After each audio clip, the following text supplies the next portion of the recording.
vidéo, on va passer en revue les changements, les principaux changements, les principales variations dans le fonds France Small de Indépendance AM. Abonnez-vous à la chaîne si ce n'est pas déjà fait et on commence tout de suite avec cette présentation. Donc le fonds France d'Indépendance AM, on le rappelle, hein, c'est le fonds le plus ancien de cette maison de gestion qui est aussi également une des plus anciennes encore en activité sur la place parisienne. C'est un fonds qui a une excellente performance sur la durée, il est géré par William Higgins et son équipe.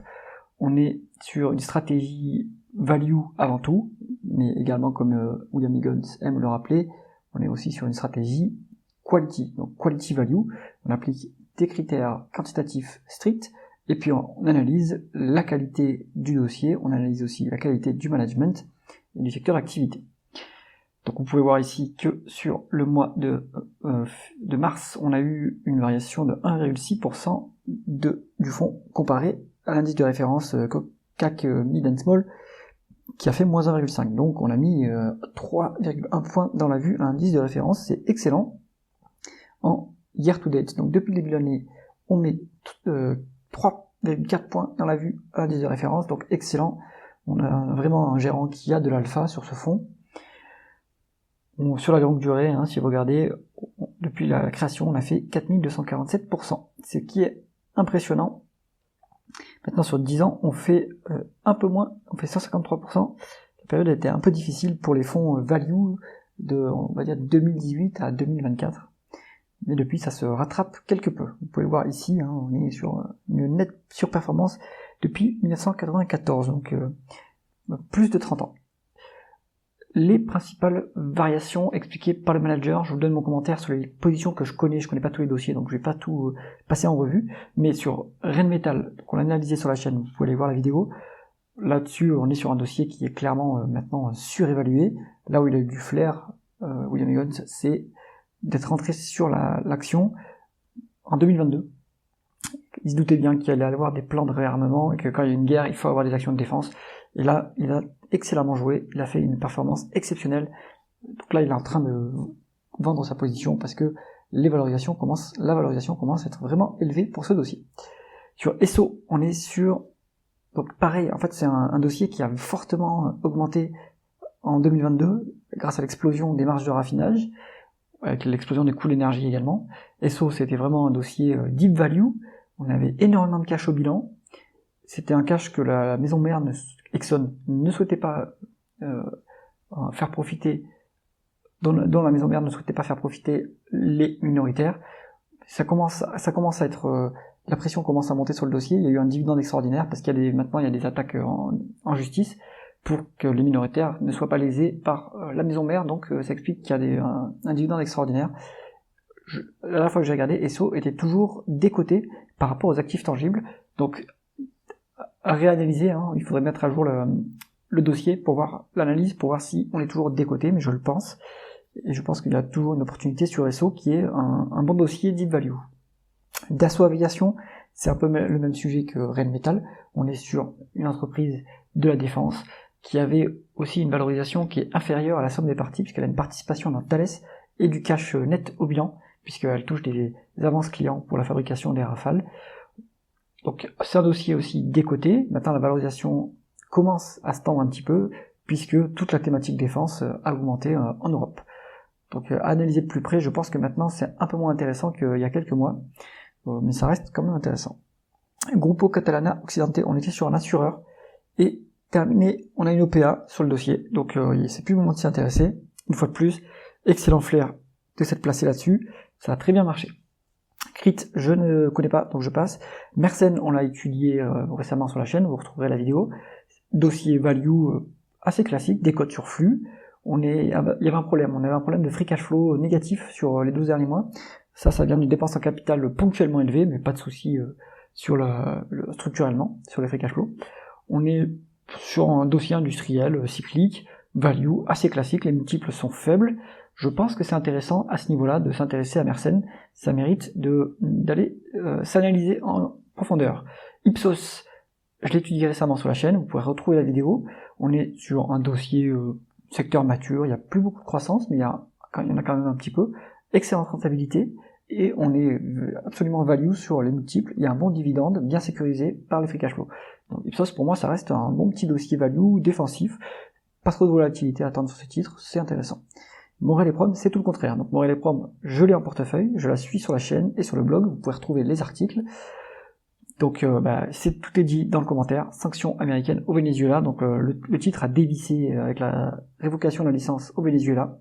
Moi je pense que, comme je l'ai expliqué dans un article spécifique que j'ai fait sur le sujet, je pense que c'est inhérent à cette entreprise. On a des problèmes de volatilité, on a des problèmes géopolitiques sur le titre, puisqu'il opère dans beaucoup de pays à risque, mais c'est aussi pour ça que les multiples sont très bas. Moi j'ai évalué les pertes potentielles de cet arrêt pas grand chose.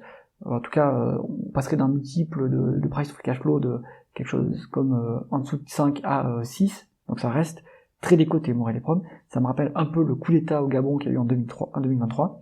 Le titre s'est très bien repris ensuite. Donc là, moi je pense qu'on n'a pas, l'actif ne disparaît pas à tout jamais, il est gelé.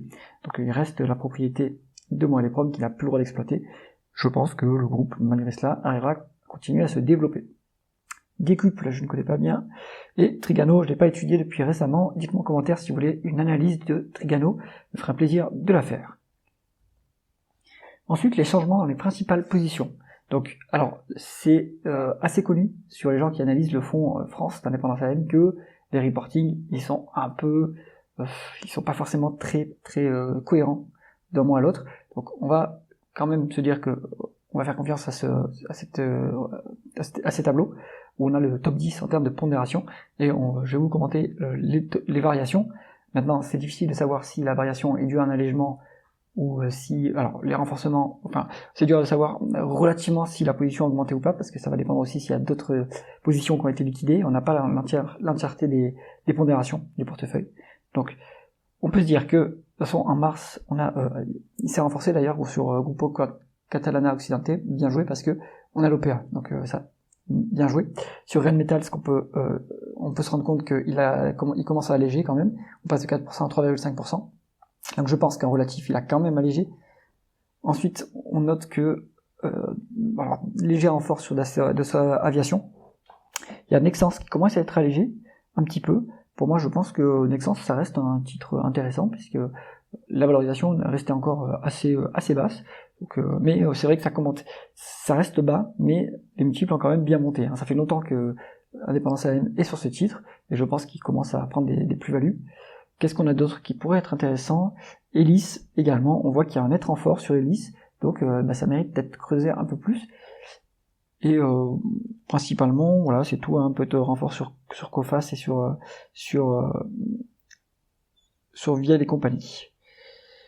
Voilà pour les renforts. Ce que je note également, donc j'ai mis ici un petit tableau parce que il y a des nouvelles positions qui apparaissent. Alors j'ai mis aussi Elis en renfort, dans ce tableau parce que c'est un des gros renforts qu'on a vu. Donc là, je vous montre mes multiples tirés de mon outil d'analyse quantitatif, et j'ai eu la surprise de découvrir qu'il y avait Téléperformance qui apparaissait maintenant dans le compte rendu de mars. De mémoire, on avait eu le titre qui était dans un rapport de fin 2024, je sais plus quel mois, vous pouvez retrouver ça sur le site d'Indépendance AM. Fin 2024, il y avait du Téléperformance, et puis le mois suivant, ça avait dégagé. Et c'était le mois où il y avait eu un des directeurs adjoints avait été viré. En tout cas, il est parti. Bhupinder Singh, il s'appelait, il était indien. Donc, Téléperformance réapparaît dans le fond, suite à la publication des résultats. Donc peut-être que Eagons a apprécié cette publication de résultats, qui a eu lieu fin mars. On est sur une market cap de 5 milliards 800 millions en dollars US. Une croissance qui est forte, mais il faut se souvenir que ça inclut la fusion avec Majorel. Donc on a en organique, on a eu 2,7% de croissance pro forma sur 2024, ce qui est plutôt faible comme croissance. Mais niveau multiple, là, c'est cadeau. 5,2 en valeur d'entreprise sur EBITDA. On a un price earning qui est un peu élevé, mais ce qu'il faut regarder sur ces performances, c'est plutôt les free cash flow, puisque le niveau, c'est une machine à cash. Ils ont des free cash flow largement plus élevés que les bénéfices nets, qui incluent aussi beaucoup de dépenses non cash. Donc 3,5 fois les price to free cash flow, en 3,5 ans de détention de Téléperformance, théoriquement, si vous versez tous les free cash flow, vous auriez remboursé complètement votre position. Donc ça reste quand même pas cher, hein. Avec un rendement des capitaux investis qui est à 7,72, donc c'est quand même convenable, hein, comme rentabilité. Il y a un peu de dette, mais le management avait indiqué qu'il souhaitait baisser la dette assez rapidement, donc ça c'est plutôt bien. Il y a un dividende, alors là il est indiqué à 4,65% sur 2000, donc là c'était ce qu'il y a eu sur 2024, il est en augmentation de 9% en 2025, donc il y a un petit dividende sympathique. Le rendement actionnaire est à 7,42% parce qu'il y a eu des rachats d'actions assez importants sur 2024. En 2025, on ne sait pas encore s'il y avait un plan de rachat d'actions, on attend la communication du management à ce sujet, pour l'instant ils n'en parlent pas. Et comme on l'a dit, les free cash flow sont plus élevés que les bénéfices nets, le payout ratio est finalement assez faible, et on a largement les moyens en fait de cette rémunération de l'actionnaire avec ce niveau de free cash flow qui est le triple des bénéfices nets. Donc pour moi, Téléperformance, ça reste un dossier value, donc c'est contrariant parce que le marché n'aime pas ce dossier. Il est volatile, évidemment, ça vient avec le risque, parce que le marché joue sur la disparition de l'entreprise à cause de la disruption de l'IA. Moi, j'y crois pas, donc je suis actionnaire, vous pouvez retrouver mon analyse sur le blog et sur la chaîne. Elis, ensuite, on est sur donc là la blanchisserie industrielle, donc qui travaille avec les hôtels, les restaurants. Quand même une bonne cap, hein, 5,3 milliards de dollars US, c'est quand même important. On a une croissance qui est de 7% quasiment, principalement par acquisition en fait, Elis, puisqu'ils ont une stratégie de nénuphar, comme c'est une activité de service, ce qui compte ça va être le maillage territorial, donc ce qui compte ça va être dans une zone donnée, d'avoir la principale part de marché, être le leader, et donc pour faire ça, dans une activité de service, eh bien, on va racheter des petites entreprises locales, et on va s'étendre progressivement de la sorte. On est sur une valeur d'entreprise sur EBITDA de 5,7, c'est vraiment pas cher non plus. Pareil, il vaut mieux regarder les free cash flow sur Elis. On a un price free cash flow à 8,6, donc on est complètement value. Pour moi, je rappelle, mes métriques value, c'est moins de 7 en VE sur EBITDA et moins de 7 en moins de 10 en price earning ou en price free cash flow, selon lequel est le plus pertinent pour analyser l'entreprise. Alors, on a un rendement des capitaux investis qui est un peu faible, hein, à 5,85%. Ça serait bien que ça augmente un petit peu.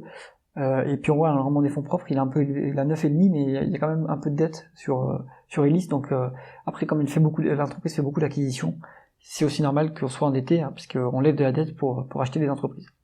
Il y a un petit dividende à 2,2%, et le rendement de l'actionnaire passe à 1,83%, donc il y a un petit peu de dilution, j'imagine que ça c'est de la rémunération en action des managers, donc bon, un peu dommage. On a un payout ratio qui est assez faible, à 30% en bénéfice net, et en plus on a le double de free cash flow, quasiment, enfin un peu moins du double. Donc là on pourrait, à minima, ils pourraient racheter leurs actions pour compenser la dilution, ou monter le dividende, mais le plus intéressant c'est quand même de racheter les actions. Donc là c'est un peu dommage. Pourquoi est-ce qu'ils remboursent pas et rachètent pas des actions? Peut-être qu'ils privilégient aussi le désendettement, ça c'est valable, et ça augmente aussi le rendement de l'actionnaire. Donc à vérifier sur ce point, sur l'allocation du capital, mais on est quand même value sur Elis, c'est un dossier qui est tout à fait intéressant. Ensuite, Indra Systemas. Alors, de mémoire, il était quand même dans le fond, cette action, ou peut-être dans le fond Europe, mais je crois que c'est une réapparition parce qu'il n'était plus dans le reporting de février, donc c'est pour ça que je l'ai mis dans ce tableau. C'est une action que je connais un peu parce que je l'ai fait acheter à mon club d'investissement. On est sur un spécialiste, alors il est marqué IT Services, ils font du service IT, mais ils font aussi de la défense, hein, Indra Systemas, et c'est aussi pour ça que ça monte plutôt bien. Donc on est sur une mid-cap espagnole à 5,2%, à 5,2 milliards de dollars US, pardon. Une bonne croissance, 8,4%. Donc comme c'est un peu du service IT, je pense qu'ils font de la croissance externe. On a une VE sur EBITDA qui a 10,3, donc là c'est pas value par contre. Et on a un price earning de 18 et un price free cash flow de 11,7. Donc on est plus sur des multiples value, mais je pense que en fait il était déjà ce titre était dans le fond, mais il n'était pas dans le reporting simplement. Parfois il y a des omissions parce que ça c'est pas des multiples auxquels William Higgins rentre un titre. Il veut que ça soit plus décoté que ça. Par exemple, Téléperformance, à ce niveau-là, il peut rentrer ce genre de titre. Elis aussi, là c'est dans sa target. Mais par contre, ici, on est sur des multiples un peu plus élevés parce que, eh bien, la défense, toute la défense a monté en Europe. Alors peut-être qu'il a fait une exception sur ses critères quantitatifs en se disant que on est sur le secteur de la défense, donc le quantitatif, on peut quand même avoir une marge de tolérance supérieure. C'est une théorie. On est sur un rendement des capitaux investis à 17%, 17,2%, c'est énorme, c'est très bon. Il y a quasiment pas de dette sur Indra Systemas. Un dividende à 0,92, donc bon, c'est pas fantastique, avec un rendement d'actionnaire à 1,50. Donc il y a un peu de rachat d'actions. Bon, on est à 16% en payout ratio, on pourrait largement monter ce rendement d'actionnaire. Hein. On pourrait l'augmenter on pourrait être à 3% de dividende, hein, sur Indra Systemas. En plus, il n'y a pas de dette, donc on pourrait rendre le cash aux actionnaires. Donc bon petit dossier. Maintenant, moi je pense que c'est un peu cher pour rentrer sur dessus. Ça devient plus une valeur de croissance. Ensuite, Theon International. Donc je connais pas ce dossier. Aerospace and Defense. Donc je pense que c'est pour jouer la même thématique que qu'Indra Systemas, hein, plutôt la défense. On est sur 1,8 milliard de dollars US de market cap. On a une croissance du chiffre d'affaires en rythme annualisé sur 5 ans de 48%. Donc ça c'est impressionnant. D'où est-ce que ça vient? Est-ce qu'il y a eu une acquisition récemment? Il faut aller vérifier ça. Pareil, on est sur des multiples qui sont pas du tout value. Donc, je sais pas ce que ça fait dans le fonds France d'indépendance AM. Est-ce qu'il a fait une entorse à ses critères quantitatifs pour s'autoriser à avoir des multiples si élevés que ça? Ou peut-être qu'il a retraité les données et vu que les multiples, finalement, n'étaient pas ceux-là. Donc, ça, c'est à creuser plus en détail, mais ce que je vois ici me fait penser que ça respecte pas sa stratégie. On est sur un rendement des capitaux investis qui est excellent. 25,6%, c'est énorme. La société est cash net. Quand on est aussi rentable que ça, je pense que c'est normal d'être cash net. À 0,88 en dividende, par contre on a un -5 en rendement de l'actionnaire, donc il y a eu de la dilution assez massive, ou alors peut-être un split qui est mal calculé par Coifin, donc l'outil. Donc à vérifier. Free cash flow négatif, donc le dividende a été versé à crédit. Bon, je suis intrigué par ce dossier, ça mérite quand même d'aller être creusé en profondeur, parce que je vois pas ce que ça correspond pas à la stratégie de Vigons d'un point de vue quantitatif. Peut-être que les données ici sont pas correctes. Ensuite, on est sur Savencia, donc là c'est plutôt un dossier deep value, hein, vous pouvez voir, on a une décote sur actifs tangibles ici, 876 millions de dollars US de market cap, donc c'est quand même une grosse small cap. On est sur le fromage en fait, et ils ont ils se tirent la bourre avec, il me semble que c'est Bell, si je dis pas de bêtises, Unibel, le rival. Dites-moi si je me trompe en commentaire. On est sur 7,4% de croissance en rythme annualisé sur 5 ans. Donc en fait, là je me dis, il y a eu de l'inflation alimentaire, hein, vous savez, sur la période 2022-2023. Et donc ça a favorisé l'entreprise. Hein. Il faudrait regarder ce que ça donne en volume, mais je pense que là on a un effet prix énorme sur Savencia. En VE sur EBITDA, on a 3,8, ça c'est vraiment pas cher. En PE, on a 7,9, c'est pas cher du tout, et en price free cash flow, on a 6,1, donc c'est vraiment pas cher, avec une marge de sécurité sur les actifs tangibles. Maintenant, Savencia, donc je l'ai analysé il y a assez longtemps sur la chaîne, dites-moi en commentaire si vous voulez que je mette à jour cette analyse. Ça me semblait être un value trap, Savencia, parce que, en fait, la décote sur actifs tangibles, elle se résorbe jamais, j'ai l'impression. Et bon, c'est une petite boîte qui vivote, mais de ce que j'avais lu, c'est pourquoi est-ce que la décote ne se résorbe pas? Le problème, c'est qu'on a plein de marques différentes, et il n'y a aucune synergie entre les différentes marques et entre les différentes usines de production de fromage. Donc au final, on a un portefeuille de marques et puis on n'en tire pas d'avantage significatif en synergie. Ça reste chaque marque de son côté. Bon, peut-être que je me trompe dans l'analyse. Hein. Après, on est sur un rendement des capitaux investis qui est quand même plutôt médiocre. Hein. C'est pour ça que je pense qu'il y a une décote aussi sur le titre. Hein. C'est que c'est pas très rentable. Quoi. On est à 4,7% de rendement des capitaux investis. Il y a un petit peu de dette, mais rien de préoccupant. Une fois la dette nette sur EBITDA. Il y a un petit dividende, 2,3%, et un rendement d'actionnaire qui est supérieur à 2,70%. Donc, on a en plus un peu de rachat d'actions. On voit que le payout ratio il est à 20%. Donc là, si vous voulez attirer des actionnaires, eh bien, vous montez un peu le dividende. Vous pouvez monter à 3,5 sans problème, je pense. Avec des free cash flow plus avec les bénéfices nets, il y aura aucun souci à monter à 3 en dividende, à 3,5 en rendement de l'actionnaire qui rachète l'action. On peut rembourser la dette peut-être en priorité, mais là voilà, c'est typiquement un dossier qui serait un peu, qui se réveillerait s'il y avait des rachats d'actions sur la société. Donc voilà pour cette sélection et cette revue des changements sur le fonds France d'indépendance AM. Dites-moi en commentaire si vous aimez ce genre de format, j'espère que cette analyse vous a plu en tout cas, et si c'est le cas, mettez un pouce vers le haut et pensez à vous abonner à la chaîne. À bientôt.